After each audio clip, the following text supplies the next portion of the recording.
Hi, my name is Claire Adams, also known as Mrs. Hoto. I'm in the process of changing my last name because I recently got married. Okay, so strategies that I will use to engage students. My first and by far favorite one is incorporating student interests into learning. So one example of this is in the third grade classroom I was in for my senior practicum. The kids were obsessed with Minecraft.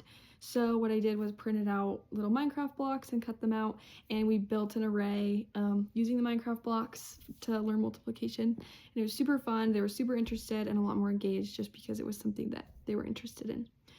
I also love to just create strong relationships with my students. I feel like this is so important because then you know your students, you know how they learn, and you know their preferences and things like that. So being able to know them helps you to create engaging instruction.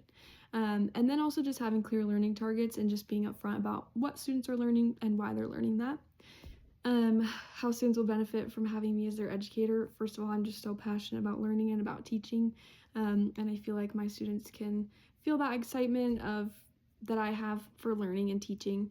They'll also just feel supported and engaged, and they'll be able to learn in the best way that's possible for them because I will put that effort forward in order to help them to learn the best way they can. Some assessments that I love to use are just my favorite are formative assessments, being able to just do a quick check on how students are doing. So exit tickets, checks for understanding, like thumbs up, thumbs down, but also just monitoring student work and seeing where they're at, and then being able to pivot your instruction right then and there if students aren't understanding it.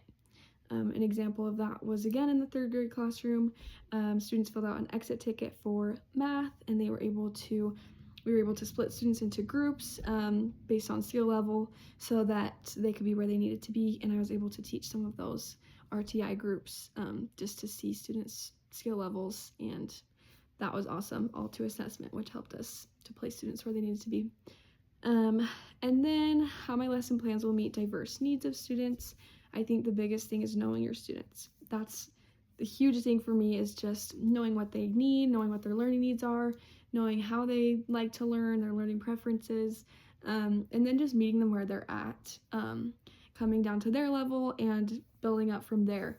I think accommodations are a big one, offering different options for different assignments, like doing something verbally if they can't write as well, or things like that. And then also just having visual aids in my classroom, and audio and different learning opportunities just for students to be able to learn in the best way that they can.